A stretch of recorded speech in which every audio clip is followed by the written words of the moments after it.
إلى جنة في أعالي سماء রাসূলুল্লাহকে মদিনার মুনাফিকরা হিংসা করে নাই। আব্দুল্লাহ ইবনে উবাই মুনাফিক সর্দার, তার সে রাসূলের বিরোধিতা বা রাসূলের পিছনে এত ষড়যন্ত্র, সব কিছুর মূলে ছিল কোনটা? হিংসা। মানে সে ভেবেছে যে রাসূলের কারণে সে তার অবস্থান হারিয়েছে, যে পদমর্যাদা সে পেত সেটা থেকে সে বঞ্চিত হয়েছে। মূল কারণটা কি হিংসা নয়? হিংসা। আলহামদুলিল্লাহ, আল্লাহ শুকরিয়া আদায় করি, আল্লাহ রাব্বুল আলামিন তার দাসত্ব করার জন্য তার ঘর মসজিদে আমাদেরকে হাজির করে দিয়েছেন। আলহামদুলিল্লাহ। রাসূলুল্লাহ সাল্লাল্লাহু আলাইহি ওয়াসাল্লামের প্রতি দুরূদ এবং সালাম করি, সকলেই বলি সাল্লাল্লাহু আলাইহি ওয়াসাল্লাম। সম্মানিত মুসলিয়ান ইকরাম, আমরা আজকে একটা আমাদের মানবিক দুর্বলতার উপরে আলোচনা করার জন্য বিষয় নির্ধারণ করেছি। এটা একটা আমাদের অন্তরের ব্যাধি, যে ব্যাধিতে মোটামুটি আমরা কম বেশি সবাই আক্রান্ত। তো সেই ব্যাধিটা আমাদের জন্য যে ব্যর্থতা বয়ে নিয়ে আসে, আমাদের সফলতাকে রুদ্ধ করে দেয়, এবং এই ব্যাধি মুক্ত হয়ে আমাদের জীবন যাপন করার প্রয়োজনীয়তা, এই বিষয়গুলো এর মাধ্যমে আলোচিত হবে। বিষয়টা হচ্ছে হাসাদ, মানে হিংসা।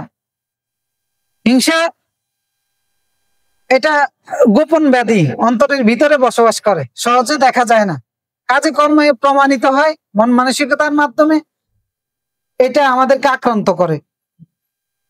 তো কম বেশি আমরা সবাই আক্রান্ত এটার মাধ্যমে, একবারে আলেম মূর্খ সবাই। ইবনুল কাইয়িম রাহিমাহুল্লাহকে প্রশ্ন করা হয়েছিল, তো তখন তিনি বলেছেন যে মা খালা জাসাদ আন হাসাদ, যে একটা দেহ নাই যে দেহ হিংসা থেকে মুক্ত। মানে প্রত্যেকটা দেহের মধ্যে হিংসা রয়েছে। গায়রা আন্নাল লাইম ইউবদিহি ওয়াল কারীম ইউখফিহি। তবে হ্যাঁ, মূর্খ ও নিচু শ্রেণীর ব্যক্তি যে, সে তার হিংসার বহিঃপ্রকাশ ঘটায়, ওইটাকে প্রকাশ করে দেয়। আর বুদ্ধিমান যে, সম্মানিত যে, সে এটাকে দমিয়ে রাখে, গোপন করে রাখে, এটাকে প্রকাশ হতে দেয় না। মানে এই দুর্বলতা সবার ভিতরে আছে। এক শ্রেণীর মানুষ সেটাকে কন্ট্রোল করতে পারে, আরেক শ্রেণীর মানুষ এটাকে কন্ট্রোল করতে পারে না। তো যারা কন্ট্রোল করতে পারে তারা সফল। কারণ এই দুর্বলতা থেকেই হাজারো অপরাধের জন্ম হয়, হাজারো অনিয়মের জন্ম হয়, হাজারো সম্পর্ক বিনষ্ট হয়।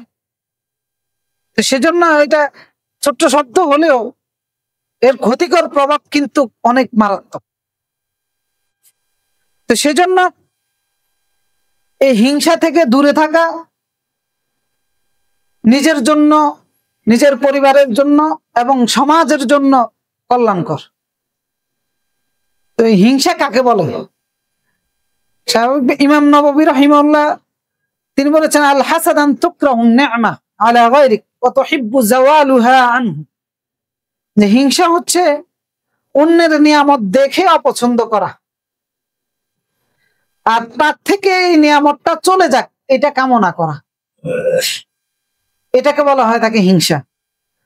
অর্থাৎ অন্যের কোনো গুণ হতে পারে, যোগ্যতা হতে পারে, অথবা অন্যের কোনো প্রাপ্তি বা অর্জন হতে পারে, অন্যের মান সম্মান হতে পারে, তার পদ পদবী হতে পারে, তার সম্পদের আধিক্যতা হতে পারে।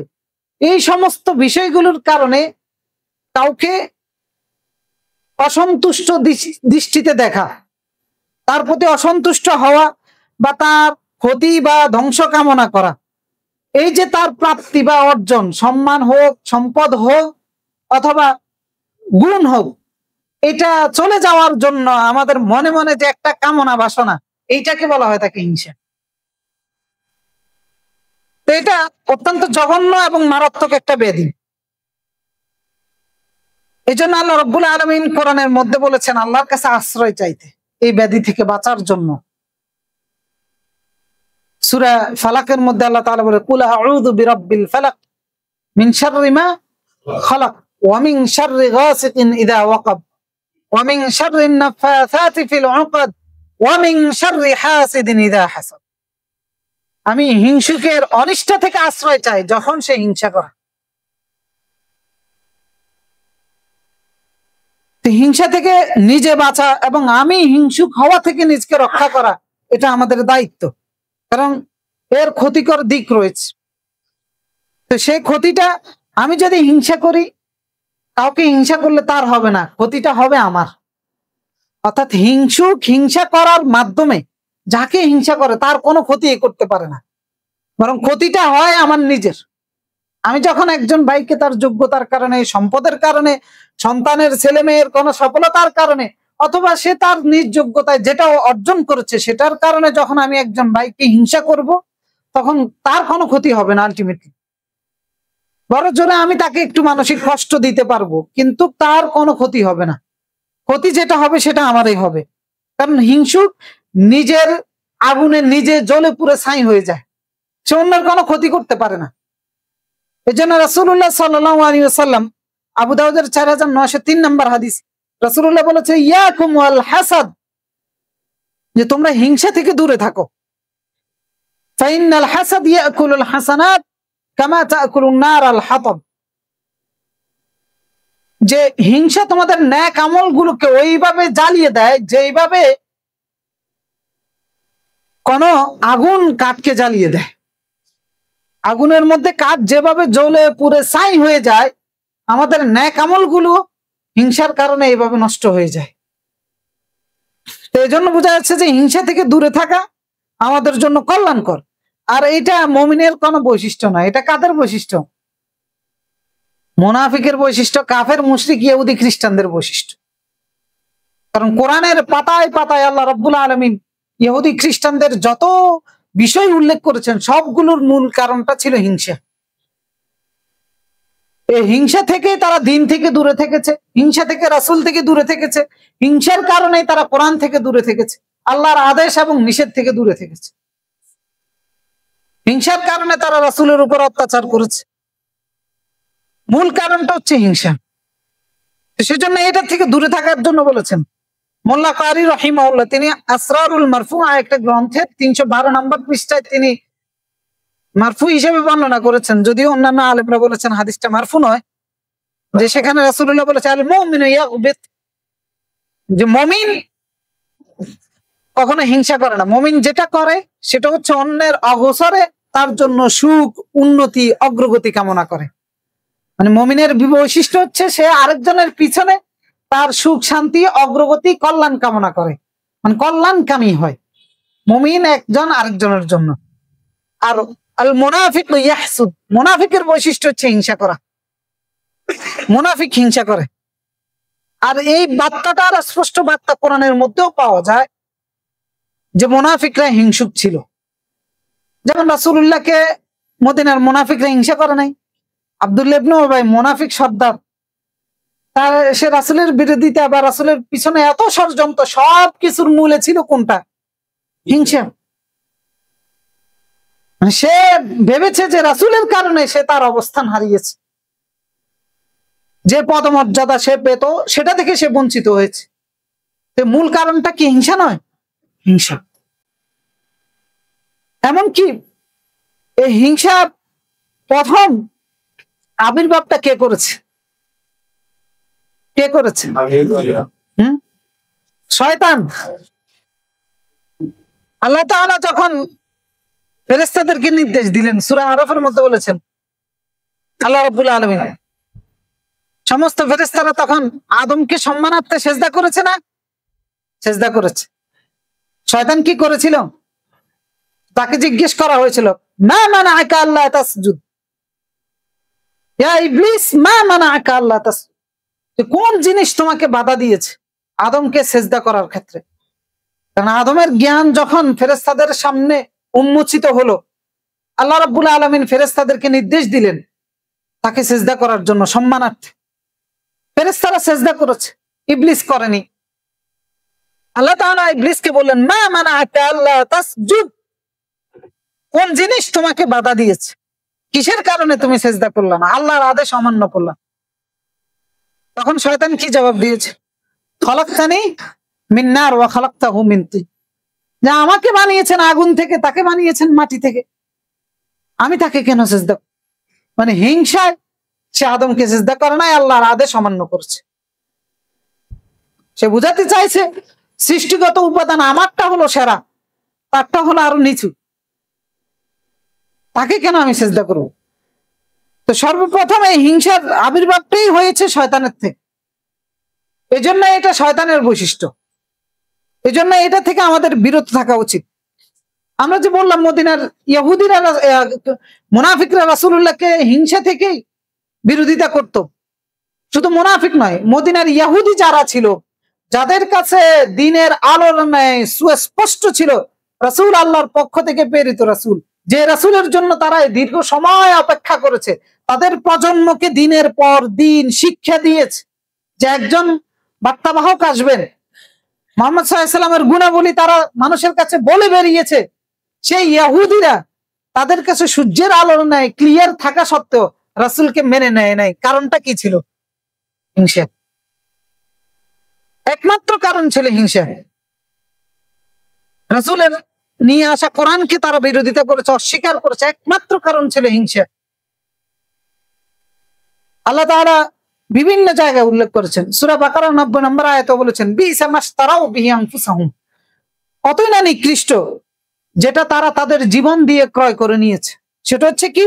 আইয়াকফুরু বিমা আনজালাল্লাহু বাগিয়ান, যে হিংসার বশবর্তী হয়ে আল্লাহর কোরআনকে অস্বীকার করা। তারা তাদের জীবন নিয়ে এই জিনিসটাকে ক্রয় করে নিয়েছে। জীবন দিয়ে দিবে, তারপরে আল্লাহর কোরআন মেনে নিবে না, রাসূলকে মেনে নিবে না, শুধুমাত্র হিংসা। এটার প্রমাণ পাওয়া যায় সাফিয়া রাদিয়াল্লাহু তাআলা আনহার বাবা, ইহুদিদের সর্দার ছিলেন যিনি, তার কথা থেকে। মদিনায় গিয়ে রাসূলুল্লাহর সাথে সাক্ষাৎ করে এসেছে এই ইহুদির হুয়াই ইবনে আখতাব, সে এবং তার ভাই।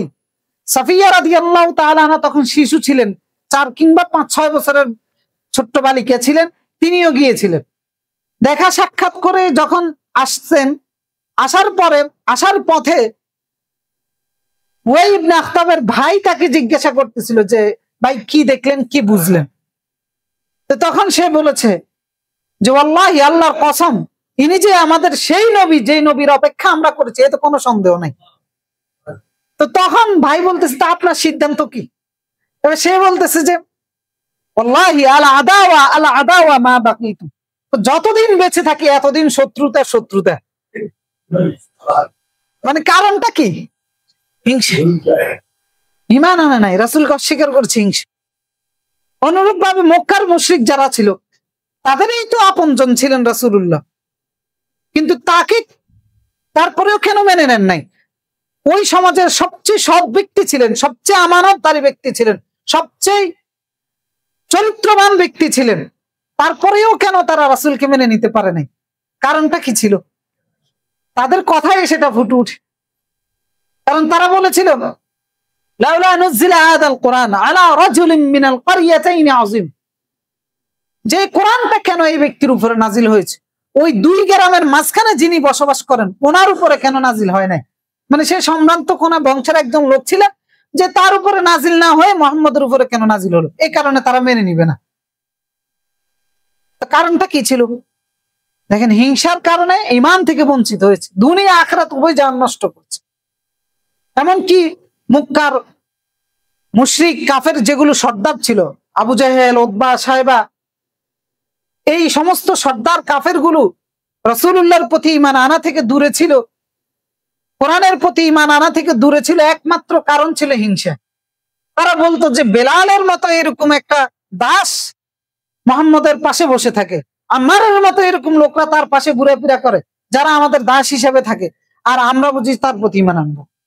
হাউলাই মান্নাল্লাহু আলাইহিম মিন বাইনিনা, আল্লাহর কাউকে পায় নাই সম্মান দেওয়ার জন্য, অনুগ্রহ করার জন্য, এদের মতো লোকদেরকে সম্মান দিছে, তা আমরা বুঝি সেই শ্রেণীর অন্তর্ভুক্ত। এটা কি ছিল? হিংসা ছিল। তাহলে দেখেন, হিংসা অন্তরের কিরকম একটা বেদী, যেটা মানুষকে ঈমান থেকে বঞ্চিত করে, কোরআন থেকে দূরে সরিয়ে দেয়, আল্লাহর দ্বীন থেকে দূরে সরিয়ে দেয়। এরপরে পরকালীন আল্লাহ তাআলা বলে দিয়েছেন, ইহুদি খ্রিস্টানদের হিংসার কথা উল্লেখ করে বলেছেন, ফাবাউ বিগাদাবিন আলা গাদাব, তারা আল্লাহর গজবের পাত্রে পরিণত হয়েছিল। ওয়ালিল কাফিরিন আযাবুম মুহিন, এই সমস্ত কাফেরদের জন্য আল্লাহ লাঞ্ছনাকর অপমানজনক শাস্তি তৈরি করে রেখে দিয়েছে, শুধুমাত্র হিংসার কারণে। এখন হয়তো বা বলতে পারেন আমরা অত বড় পরিসরে হিংসা করি না, কাফের হই না, ছোট পরিসরে যে হিংসা করি রাসূলুল্লাহ তো বলেছেন ইয়াকুম আল হাসাদ ফাইনাল হাসাদ ইয়াকুলুল হাসানাত কামা তাকুলুন নার আল হাতাব। হিংসা থেকে দূরে থাকো, তোমাদের নেক আমলগুলোকে আগুন যেভাবে কাঠ পুড়িয়ে দেয়, হিংসা তোমাদের নেক আমলগুলোকে এভাবে পুড়িয়ে দেয়। এখন হয়তো বলতে পারি আমরা তো কাফের না, হ্যাঁ আমরা দৈনন্দিন যে আমল করতেছি এগুলো আমাদের হিংসার কারণে নষ্ট হয়ে যেতে পারে। এজন্য এই দুর্বলতা থেকে আমাদেরকে দূরে থাকতে হবে। হিংসার প্রভাবে যেটা হয় দেখেন, একজন হিংসা করার মাধ্যমে, আমি আপনাকে হিংসা করার মাধ্যমে আপনার কোনো ক্ষতি করতে পারবো না, কোনো ক্ষতি করতে পারবো না। বরং যেটা হবে বাহ্যিক কিছু কষ্ট আপনাকে দিতে পারবো, কিন্তু আমি নিজের যন্ত্রণায় জ্বলতে থাকবো, পুড়তে থাকবো। কারণ হিংসার মাধ্যমে অন্যের ক্ষতি করতে পারে না, নিজের ক্ষতিটা করা যায়। এই যে ইবলিস হিংসার মাধ্যমে কার ক্ষতি করেছে? আদমের ক্ষতি করেছে না নিজের ক্ষতি করেছে? নিজের ক্ষতি করেছে। এরপরে আদম আলাইহিস সালামের দুই পুত্র হাবিল এবং কাবিলের মধ্যে যে হত্যাকাণ্ড সংগঠিত হয়েছিল, কাবিল যে হাবিলকে হত্যা করেছিল, কারণটা কি ছিল? হিংসা ছিল। তো এই হিংসার কারণে হাবিলকে হত্যা করে কাবিল কি সফল হয়েছে? ব্যর্থ হয়েছে। অপরাধটা কি ছিল?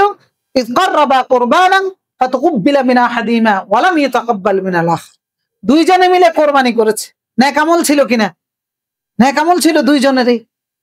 দুইজনে মিলে কোরবানি করেছে, একজনের কোরবানি কবুল হয়েছে, আরেকজনের কোরবানি কবুল হয় নাই। তখন বুঝার সুযোগ ছিল কোরবানি কারটা গ্রহণ হয়েছে, কারটা গ্রহণ হয় নাই। এখন কাবিল যখন বুঝতে পেরেছে যে তারটা গ্রহণ হয় নাই, তখন সে হিংসায় জ্বলতে পুড়তে লাগ। এবার হাবিলকে সে হত্যা করে ফেলেছে। তার মানে দেখা যাচ্ছে যে নিজের নেক আমলও ধ্বংস, নিজের দুনিয়া আখিরাতও ধ্বংস করছে।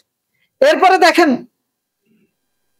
ইউসুফ আলাইহিস সালামকে হিংসা করেছিল না তার ভাইয়েরা? এতে কি ইউসুফ আলাইহিস সালামের ক্ষতি হয়েছে? নাকি ইউসুফ আলাইহিস সালামকে আল্লাহ আরো সম্মানিত করেছেন? আরো সম্মানিত করেছেন। পরে লজ্জিত হতে হয়েছে তার ভাইদেরকে। হিংসার বশবর্তী হয়ে ইউসুফ আলাইহিস সালামের ভাইরা বলেছিল ক্বালু লা ইউসুফ আখুহু আহাব্বু ইলা আবিনা মিন্না ওয়া নাহনু আসবা, যে আমাদের পিতার কাছে ইউসুফ এবং তার ভাই, ছোট ভাই অনেক বেশি প্রিয় পাত্র, ভালোবাসার পাত্র। আর আমাদের এই যে বিশাল টিম 10 ভাই, আমাদেরকে আমাদের বাবা এত বেশি ভালোবাসে না। ইন্না আবানা লাফি দালালিম মুবিন, আমাদের পিতা গোমরাহির মধ্যে আছে। নাউজুবিল্লাহ। মানে আল্লাহর পয়গম্বরকে অপবাদ দিচ্ছে শুধুমাত্র হিংসার বশবর্তী হয়ে, যে মনে হয় বাবা ইউসুফকে বেশি ভালোবাসে। এরপর তারা পরামর্শ করলো উকতুলু ইউসুফ, সবাই মিলে পরামর্শ করলো যে ইউসুফকে হত্যা করো। সর্বশেষ হত্যা না করে একটা কূপের মধ্যে ফেলে দিল। ফেলে দেওয়ার পরে আল্লাহ তাআলা মিশরে নিয়ে গেলেন, মিশরের অর্থমন্ত্রী বানালেন। তো ইউসুফ আলাইহিস সালাম কি অসম্মানিত হয়েছেন হিংসার কারণে? ইউসুফ আলাইহিস সালাম কি ক্ষতিগ্রস্ত হয়েছেন? কারা ক্ষতিগ্রস্ত হয়েছে? ইউসুফ আলাইহিস সালামের ভাইরা। সুতরাং হিংসার মাধ্যমে একজন হিংসুক কোনোভাবেই, আমাকে হিংসা করলে আপনি আমার কোনো ক্ষতি করতে পারবেন, আরেকজনকে হিংসা করলে আপনি তার কোনো ক্ষতি করতে পারবেন না। বরং আপনার নিজের যন্ত্রণাটাই বাড়বে, নিজের অশান্তিটাই বাড়বে, নিজের নিরাপত্তাহীনতা বাড়বে, নিজের শত্রুতা বাড়বে, সম্পর্কটা নষ্ট হবে, নিজেকে অপমান করার কারণ হিসেবে পরিগণিত হবে হিংসার মাধ্যমে। এই জন্য হাসান বসরি রাহিমাহুল্লাহ তিনি বলতেন যে মা রাআইতু যালিমান আশবাহ বিমাজলুমিন মিন হাসাদ, যে আমি এরকম কোন জালেম দেখি নাই যে মাজলুমের সাথে সাদৃশ্য রাখে হিংসুকের চেয়ে। মানে হিংসুকের চেয়ে আর বড় কোন মাজলুম কে দেখি নাই যে নিজের উপরে জুলুম করে। মানে সে হিংসা করে সে জালেমের ভূমিকা অবতীর্ণ হচ্ছে না, কিন্তু এই জুলুমটা সে অন্যের উপরে করতেছে না। কার উপরে করতেছে? নিজের উপরে করতেছে। নাফসুন দাইমুন ওয়া হুজনুন লাজিমুন ওয়া ইবরাতুন তুনফাজ, যে সে সর্বদাই তার নিজের আত্মাকে কষ্ট দেয়, সর্বদাই দুঃখ, কষ্ট, দুশ্চিন্তা, হতাশার মধ্যে থাকে এবং সর্বদাই নিজের শান্তিকে সে নষ্ট করে ফেলে। এই তো করতেছে, তার তো একজনের উন্নতি হচ্ছে, সেটাকে রুখে দিতে পারতেছে। আমি 10 তলা, আপনি 10 তলার বিল্ডিং এর মালিক, এখন সেজন্য আমি আপনাকে হিংসা করতেছি, এই জন্য কি আপনার 10 তলা বিল্ডিং ধসে পড়ে যাচ্ছে আর আমি 10 তলা বিল্ডিং এর মালিক হয়ে যাচ্ছি? আপনি একটা কোম্পানির মালিক, লক্ষ লক্ষ টাকা আপনার ইনকাম হচ্ছে, আমি হিংসা করতেছি আপনাকে সেজন্য, এই কারণে আপনার টাকা ইনকাম কি বন্ধ হয়ে যাচ্ছে? আপনি একটা পদ পদবি হোল্ড করেন, সেই জায়গায় আপনি বসে আছেন, এই জন্য আমার হিংসা হচ্ছে, এই কারণে আমার হিংসার কারণে আপনি পদ হারিয়ে ফেলতেছেন, এমনটা হচ্ছে? এমনটা কখনো হয় না। দেখা যাচ্ছে আমি আমার যন্ত্রণায় ভুগতেছি। এই জন্য হিংসার মাধ্যমে কখনো অন্যের ক্ষতি হয় না, যেটা হয় নিজের ক্ষতি। এখন এই হিংসাটা আমাদের ব্যক্তি থেকে, পরিবার থেকে সর্বত্র মহামারীর মতো, হয়তো কেউ আমরা দেখাই, আবার কেউ দেখাই না, কিন্তু ভিতরে ভিতরে আমরা হিংসা যে পালন করি, আমাদের কর্মকাণ্ডের দিকে তাকালে বোঝা যায়। ভাই হয়ে ভাইকে হিংসা করে না?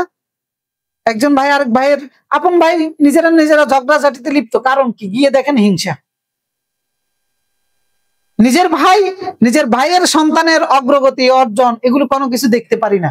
নিজের ভাইয়ের ছেলে মেয়ের কোনো অগ্রগতি দেখতে পারি না। নিজের ভাইয়ের ছেলেটা হয়তো ভালো একটা মেয়ে বিয়ে করছে, এই জন্য হিংসা করতেছে।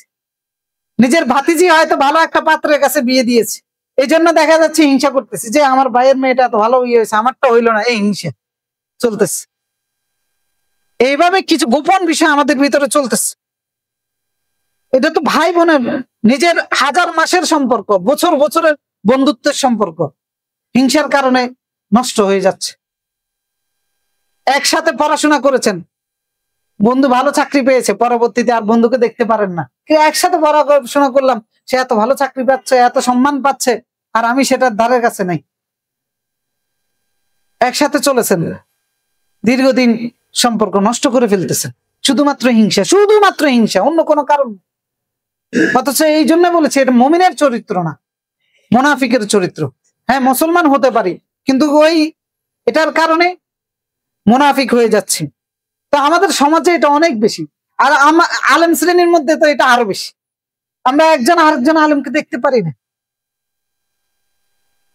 একজন আরেকজন আলেমের অবস্থান দেখতে পারি না, ইনিয়ে বিনিয়ে তাকে খাটো করার জন্য চেষ্টা করি। এগুলোর মূল কারণ কি? হিংসা। মনে করেন চায়ের দোকানে বসে একজন আমার সমালোচনা করতেছে, আপনি আমাকে পছন্দ করেন, আপনি এসে আরো 10টা কথা যোগ করলেন সেটার সাথে, কারণটা কি? হিংসা। আর আরেকজন দেখা গেছে যে আমাকে পছন্দ করে, সে যখন আমার দোষ ত্রুটি বলা হচ্ছে, সে তখন বলতেছে না না এটা এরকম না, চাপিয়ে যাচ্ছে। বোঝা যাচ্ছে যে এই ব্যক্তির মধ্যে হিংসা না, ওই ব্যক্তির মধ্যে হিংসা আছে। এই যে সুযোগ পেলেই আমরা অন্যের দোষ ত্রুটিটা তুলে ধরার চেষ্টা করি, এটা হিংসা থেকে হয়। এই যে ওয়াজের মাহফিল গুলোর মধ্যে আমরা আরেকজনের, অধিকাংশ হচ্ছে হিংসার কারণে। এরপর এই যে বাংলাদেশে যে বিভিন্ন ইসলামিক দল পাবেন আপনি, এতগুলো ইসলামিক দল, এক একজন এক এক ভাবে ব্যাখ্যা করে, বলে আর কি যে আমাদের এই কারণে, ওই আদর্শের কারণে, এটার কারণে, ওটার কারণে। মূল কারণটা কি? মূল কারণটা হচ্ছে হিংসা। নাহলে এক কোরআন, এক আল্লাহ, এক রাসূল, এতগুলো ঐক্যবদ্ধ থাকার জায়গা থাকা সত্ত্বেও বিচ্ছিন্ন থাকার কেমনে সুযোগ? কোনো সুযোগ নেই। মূল কারণটা হচ্ছে হিংসা। আশরাফ আলী থানভী রাহিমাহুল্লাহ, উনি আমার একটা গ্রন্থের মধ্যে একটা কাহিনী উল্লেখ করেছেন, গল্প আর কি, যে শয়তান 3টা পোটলা নিয়ে বাজারে যাচ্ছে। শয়তান কি জিজ্ঞেস করছে একজন পথিক, যে তুমি এগুলো নিয়ে বাজারে যাচ্ছ কেন? এই পোটলাগুলো আমি বাজারে বিক্রি করব। তো এই পোটলাগুলোর মধ্যে কি আছে? বললো যে একটা পোটলার মধ্যে আছে জুলুম, আরেকটা পোটলার মধ্যে আছে অত্যাচার, কৃপণতা, আরেকটা পোটলার মধ্যে আছে হিংসা। এই 3টা পোটলা 3 শ্রেণীর মানুষের কাছে বিক্রি করবে। কার কাছে কোনটা বিক্রি করবে? বলতেছে যে জুলুমের পোটলাটা বিক্রি করবে রাজা, বাদশাহ, বিভিন্ন বড় বড় দায়িত্বে যারা আছে এদের কাছে। তো এরা যারা বড় বড় পদে বসে আছে, ওরা জুলুম করে কিনা? কারণ শয়তানের 1 নাম্বার পোটলা কিনছে।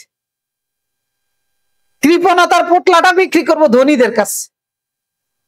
ধনী লোকে কৃপণতা করে কিনা? শয়তানের 2 নাম্বার পোটলা। 3 নাম্বার পোটলা বিক্রি করবো আলেমদের কাছে, সেটা হচ্ছে হিংসা। এটা গল্প, এটা কোরআন না হাদিস না। মূলত এই সব মানবিক দুর্বলতার অসৎ গুণগুলো সবগুলোই শয়তানের পোটলা। আমাদের যার কাছে যেভাবেই থাকুক না কেন, বুঝতে হবে যে শয়তানের পোটলা কিনে বসে আছে। এর মাধ্যমে আমার দুনিয়া ক্ষতিগ্রস্ত হবে, আখিরাতও ক্ষতিগ্রস্ত হবে। তো সেজন্য এই হিংসা থেকে দূরে থাকার চেষ্টা করতে হবে, নিজেকে রক্ষা করার জন্য, নিজের শান্তি নিশ্চিত করার জন্য, মানসিক প্রশান্তি নিশ্চিত করার জন্য। সবচেয়ে বড় ক্ষতি যেটা, সেটা হচ্ছে যে মানসিক অশান্তি বেড়ে যাবে, আপনি প্রশান্তিতে থাকতে পারবেন না। মদিনার ইহুদি খ্রিস্টানরা রাসূলুল্লাহকে হিংসা করে তার ক্ষতি করতে পারে না, কিন্তু নিজেদের যন্ত্রণায় নিজেরা সবসময় পড়তো, যার কারণে তারা কোনো যুদ্ধের সুযোগ আসলে মুসলমানদের বিরোধিতা করত। যেমন খন্দকের যুদ্ধে তারা মদিনার সনদ ভঙ্গ করেছে, খ্রিস্টান ইহুদি মুশরিক কাফের যারা ছিল এদেরকে সহযোগিতা করেছে। তো কারণটা ছিল হিংসা। পরবর্তীতে রাসূলুল্লাহ সাল্লাল্লাহু আলাইহি ওয়াসাল্লাম তাদের কাউকে অনেকে হত্যা করেছেন, আবার মদিনার থেকে তাদেরকে বিতাড়িত করেছেন। এই যে তাদের ক্ষতিটা হয়েছে, এই ক্ষতির কারণে, হিংসার কারণে তারা নিজেদের যে ক্ষতি হয়েছে, এই ক্ষতির কারণটা কি রাসূল ছিল না নিজেরা ছিল? নিজেরা ছিল। আল্লাহ তাআলা বলেন ওয়ারাদ্দাল্লাহু আল্লাযীনা কাফারু বিগাইযিহিম লাম ইয়ানালু খায়রা। হিংসার মাধ্যমে তারা কোনো অর্জনই করতে পারে না, কোনো কল্যাণে তারা প্রাপ্ত হয় না, বরং নিজেদের আক্রোশ দিয়ে নিজেরা জ্বলতেছে।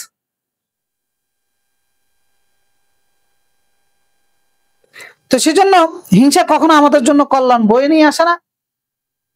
দুনিয়াবি অকল্যাণ এবং আখিরাতের অকল্যাণ আমাদের জন্য বয়ে নিয়ে আসে। যেন হিংসা থেকে আমাদেরকে বিরত থাকতে হবে। এখন এই হিংসার যে উৎপত্তি হয়, এর কিছু কারণ আছে। এর কারণগুলো হচ্ছে, এক নম্বর হচ্ছে অহংকার এবং আত্মগরিমা। এটার কারণে হিংসার উৎপত্তি হয়। অথবা একজন মানুষ অহংকারী, এটা তার হিংসা থেকে বোঝা যাবে। কারো ভিতরে যদি অহংকার থাকে, তার মধ্যে হিংসা থাকবেই থাকবে। যেমন শয়তান তার জ্বলন্ত উদাহরণ। সেই হিংসার কারণে আদম আলাইহিস সম্মান করতে আল্লাহর আদেশ অমান্য করেছিল, যার কারণে আল্লাহ রাব্বুল আলামিন তাকে বিতাড়িত করেছেন আল্লাহর রহমত থেকে চিরতরে। আর এই যে মদিনার মুশরিক ইহুদি যাদের কথাই বললাম, এরা প্রচন্ড পরিমাণে অহংকারী ছিল, যার কারণে হিংসা এদের ভিতরে দানা বেঁধেছে। আল্লাহর কোরআন থেকে, রাসূলের হেদায়েত থেকে তারা বঞ্চিত হয়েছে, আল্লাহর হেদায়েত থেকে বঞ্চিত হয়েছে। হিংসার কারণে ঈমান দুর্বল হয়ে যায়। অর্থাৎ ঈমানের দুর্বলতার কারণে মানুষের মধ্যে হিংসা দানা বাঁধে। হিংসাটা তখন বিশাল পাহাড় হয়ে যায়। এরপরে হিংসা দুনিয়া প্রীতি, নফসের দাসত্ব যারা করে, এদের ভিতরে হিংসা বসবাস করে।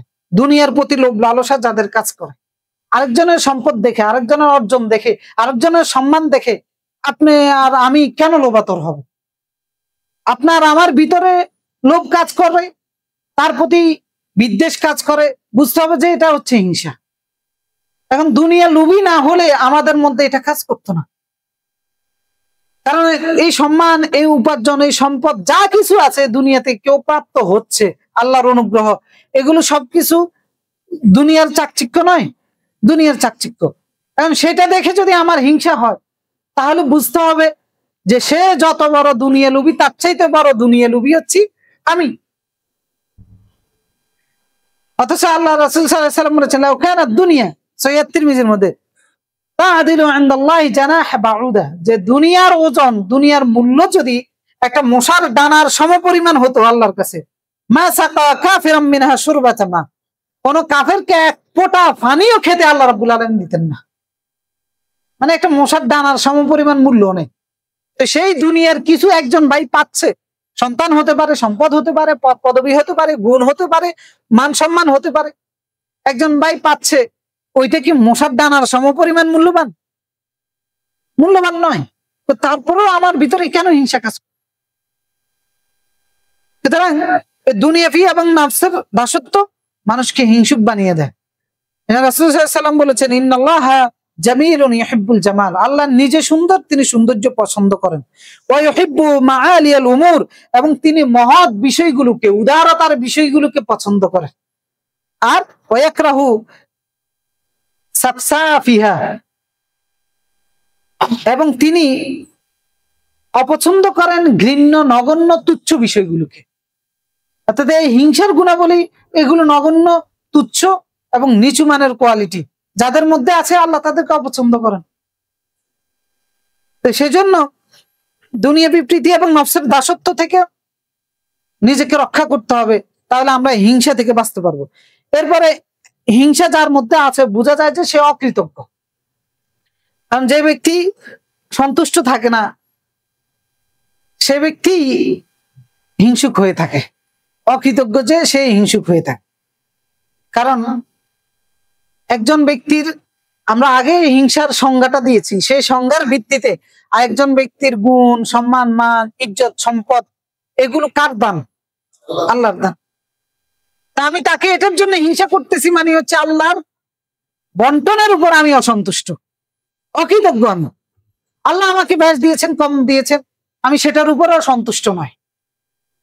হিংসার মাধ্যমে প্রমাণ হয় একজন মানুষ অকৃতজ্ঞ, আল্লাহর বন্টনের উপরে সে সন্তুষ্ট নয়। আল্লাহ আপনাকে হয়তো ক্লাসের থার্ড বয় বানিয়েছেন, অথবা আপনার আরেকজনকে ফার্স্ট বয় বানিয়েছেন। আমাদের ছোটবেলায় যেটা হতো আর কি, আমাদের মধ্যে এগুলো কাজ, পরীক্ষার হলে গিয়ে দেখাতাম না বা সহযোগিতা করতাম না, হিংসা, মানে ওই না যে এটা অবৈধ কাজ, কিন্তু হিংসার কারণে করতাম না, যে সে আমার চাইতে ভালো রেজাল্ট করে ফেলবে, আমার চাইতে ভালো চাকরি পেয়ে যাবে, আমার চাইতে ভালো জায়গায় চলে যাবে, এই যে হিংসা। তো এগুলো ধারণ করা মানে হচ্ছে আল্লাহর বন্টনের উপর অসন্তুষ্ট হওয়া। একজন ভাই আমার চাইতে ভালো পদে আসীন হয়েছে, এই জন্য আমার হিংসা কাজ করে, আমি তার সমবয়সী হয়ে তার সাথে চলাফেরা করে তার মতো কোয়ালিটি অর্জন করে আমি সেই জায়গায় পৌঁছতে পারলাম না, এই জন্য আমি তার বিরুদ্ধে হিংসা মনের মনে জ্বলতেছি, মনে মনে কামনা করতেছি সেই জায়গায় না থাকতো। হিংসা কিনা? তো এই হিংসার মাধ্যমে আমি কি আল্লাহর বন্টনের উপর সন্তুষ্ট নাকি অসন্তুষ্ট? অসন্তুষ্ট।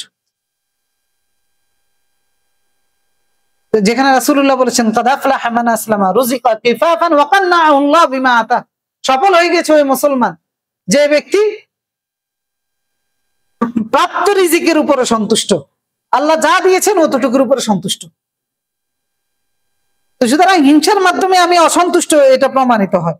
এজন্য ইবনে রজব রাহিমাহুল্লাহ আল হাসাদ নাতিজুন আন আদামির রিদা বিকদাইল্লাহি ওয়া কদরিহি, যে হিংসা হলো আল্লাহর তাকদীরের প্রতি অসন্তুষ্টির বহিঃপ্রকাশ। আল্লাহ যা বন্টন করেছেন, তাকদীরের প্রতি ঈমান নাই বা তাকদীরকে আমি মানি না, বিশ্বাস করি না, এটার বহিঃপ্রকাশ হচ্ছে হিংসা। তাহলে দেখেন হিংসা একটা মানবিক দুর্বলতা, যেটা ঈমানও নষ্ট করে দেয়। এরপরে শয়তানের প্ররোচনা, কারণ শয়তান তো জানে আমাদের দুর্বলতা কোন কোন জায়গায় আছে, এই জন্য হিংসা আমাদের একটা মানবিক দুর্বলতা, সৃষ্টিগতভাবে আমাদের মধ্যে আছে।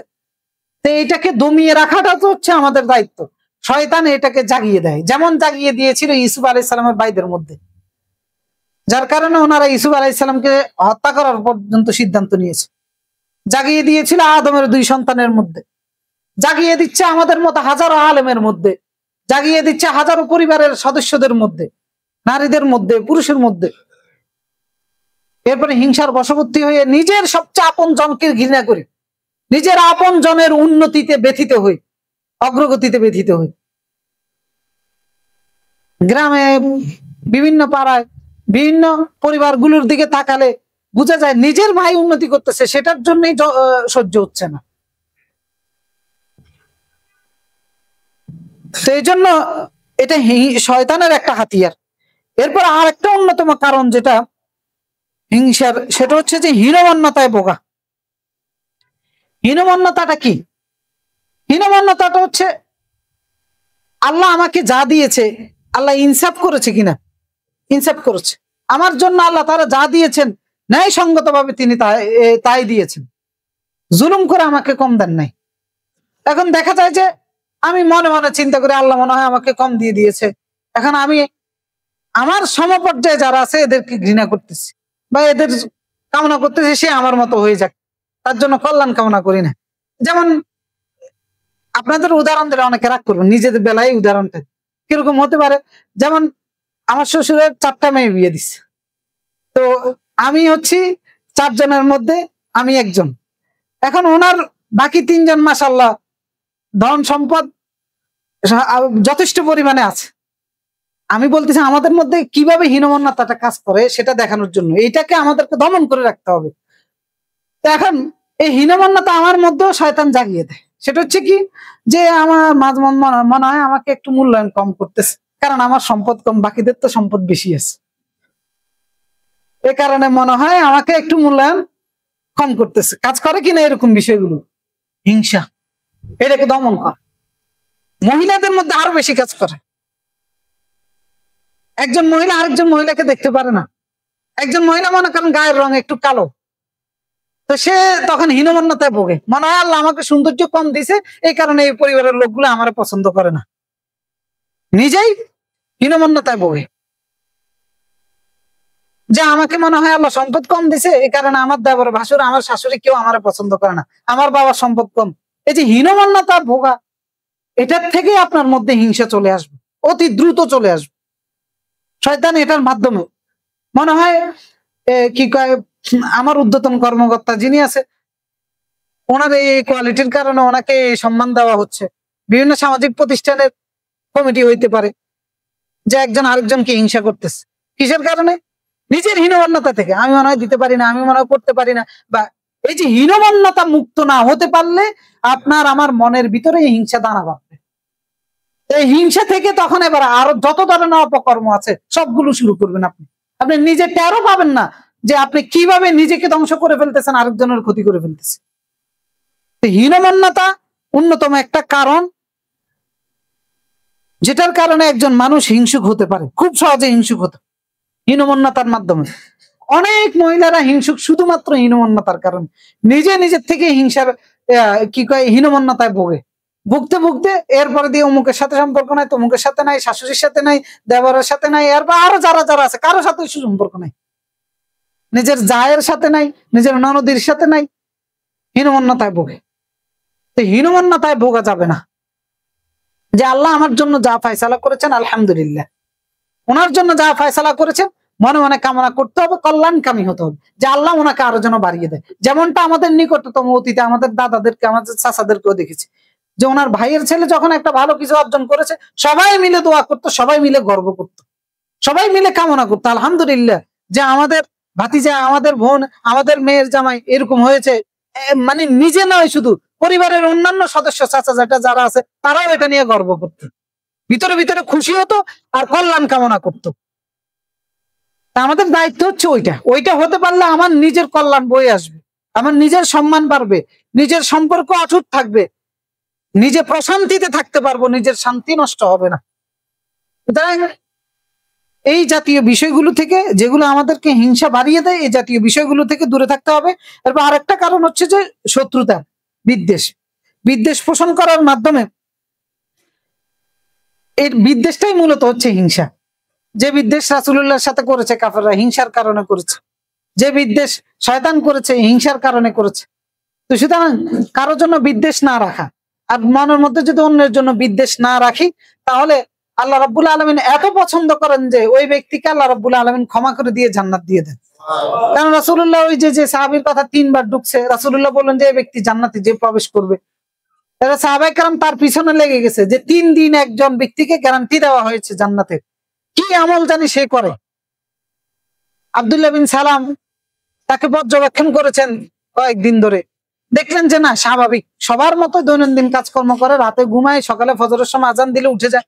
এরপর তাকে জিজ্ঞেস করেছেন, তখন তিনি বলেছেন যে আমি কারো জন্য কোন ধরনের হিংসা বিদ্বেষ মনের মধ্যে পোষণ করে রাখি না, হয়তো তোমার এই গুণের কারণে রাসূলুল্লাহ তোমাকে 3 দিন জান্নাতের গ্যারান্টি দিয়েছে। তো সুতরাং আমাদের মনটা দেখা যায় না, কিন্তু এটার ভিতরে অনেক রোগ আছে। সে রোগ মুক্ত থাকার জন্য হিংসা থেকে নিজেদেরকে দূরে রাখতে হবে। আল্লাহ তাআলা আমাদেরকে এই অসৎ গুণটা পরিহার করে সৎ চরিত্রের অধিকারী যেন হতে পারি, সকলকে সেই তৌফিক দান করুন। সম্মানিত মুসল্লিয়ানে কেরাম, আমরা আলোচনা করতেছিলাম যে হিংসার ক্ষতিকর প্রভাব যেগুলো রয়েছে, এগুলো আমরা সুস্পষ্ট হলাম। সুতরাং এই ক্ষতি থেকে নিজেদেরকে রক্ষা করার জন্য এই মানবিক দুর্বলতা, এই হিংসা থেকে আমাদেরকে দূরে থাকতে হবে। একটু দান বাক্সগুলো উপরে চালিয়ে দিয়েন। আর হিংসা এবং ঈর্ষা দুইটা এক জিনিস নয়। একটা হচ্ছে ঈর্ষা করা, আর একটা হচ্ছে হিংসা করা। হিংসা মানে হচ্ছে আমি ভালোটা দেখে কামনা করলাম তারটা দূর হোক, আর ঈর্ষা হচ্ছে যে তার ভালোটা দেখে আমি মনে মনে কামনা করলাম আমিও যেন তার মতো হতে পারি, আমার ছেলেটাও যেন তার মতো হতে পারে। মানে তার জন্য অকল্যাণকামী না হওয়া, মানে অন্যের জন্য কল্যাণকামী হওয়া, তার পাশাপাশি অন্যের ভালোটা দেখে নিজের জন্য কামনা করা, এটাকে বলা হয় থাকে ঈর্ষা। রাসূলুল্লাহ সাল্লাল্লাহু আলাইহি সাল্লাম বলেছেন লা হাসাদা ইল্লা ফি ইসনাইন, দুইটা বিষয় ব্যতীত হিংসা করার কোনো সুযোগ নাই। মানে ঈর্ষা করার কোনো সুযোগ নেই। একটা হচ্ছে রাজুলুন আতাহুল্লাহু মালান, আল্লাহ তাআলা একজন ব্যক্তিকে ধন সম্পদ দিয়েছেন, ফাসাল্লাতাহু আলা হালাকাতিহি ফিল হক, সে সত্যের ক্ষেত্রে আল্লাহর রাস্তায় সেই ধন সম্পদ ব্যয় করতেছে। এই ব্যক্তিকে আপনি ঈর্ষা করতে পারেন যে আল্লাহ তাআলা তাকে এত সম্পদ দিয়েছে, আল্লাহ তাআলা যদি আমাকে দিত, আল্লাহ তাআলা আমাকে দিলে আমি তার মতো এরকম দান সাদাকা করতাম। আরেকজন ব্যক্তি হচ্ছে হিকমা, আল্লাহ তাআলা যাকে হিকমা দান করেছেন, অর্থাৎ জ্ঞান দান করেছেন, সে সেই ওই জ্ঞানের ভিত্তিতে ফয়সালা করে, বিচার ফয়সালা করে, ন্যায় ইনসাফ কায়েম করে এবং মানুষকে ওই জ্ঞান শিক্ষা দেয়। ওই ব্যক্তিকে ঈর্ষা করা যায়। এই দুই ব্যক্তিকে ঈর্ষা করে তাদের মতো হওয়ার জন্য কামনা করা যায়। আমরা এটা করতে পারি, আমরা হিংসা না করে আরেকজনের সম্পদ দেখেছি আল্লাহর কাছে দোয়া করি যে আল্লাহ আমাকেও যেন ওইরকম দেয়, আমি যেন তার মতো সৎ কাজ করতে পারি, আল্লাহ তাআলা আমাকেও যেন তার মতো সম্মানিত করে, আমিও যেন তার মতো করে মানুষের উপকার করতে পারি। এভাবে অর্থাৎ আরেকজনের অকল্যাণ কামনা করব না, তার মতো হওয়ার চেষ্টা করবো ভালো দিকগুলোর ক্ষেত্রে। আমার সন্তানের ক্ষেত্রেও এরকম কামনা করব, অন্যের সন্তানের অকল্যাণ কামনা করে আমার কোনো লাভ হবে না, বরং আমি ক্ষতিগ্রস্ত হব। তা আল্লাহ তাআলা এই বিষয়গুলো বুঝে এরকম অসৎ চরিত্র থেকে আমাদের সকলকে বিরত থাকার তৌফিক দান করুন এবং সুন্দর একটা মনের অধিকারী আমরা সকলে যেন হতে পারি। হিংসাত্মক মন থেকে আমরা আল্লাহ তাআলার কাছে পানাহ চাই, আল্লাহ তাআলা আমাদেরকে যেন রক্ষা করেন এবং যে কোনো ধরনের হিংসা থেকে আল্লাহ তাআলা আমাদেরকে হেফাজত করেন। সুন্দর যত চারিত্রিক বৈশিষ্ট্য গুণাবলী আছে আল্লাহ তাআলা আমাদের সকলকে সেই গুণ দিয়ে গুণান্বিত করে দেন এবং আমাদের মন ঈমান এগুলোকে আল্লাহ রাব্বুল আলামিন তার পছন্দের গুণ বৈশিষ্ট্য দিয়ে রাঙিয়ে দেন। আমরা যারা এখানে উপস্থিত হয়েছে আল্লাহ তাআলার কাছে আমরা ক্ষমা প্রার্থনা করি, আল্লাহ তাআলা আমাদের সকলকে ক্ষমা করে দেন। যারা অসুস্থ আছে তাদেরকে সুস্থতা দান করুন।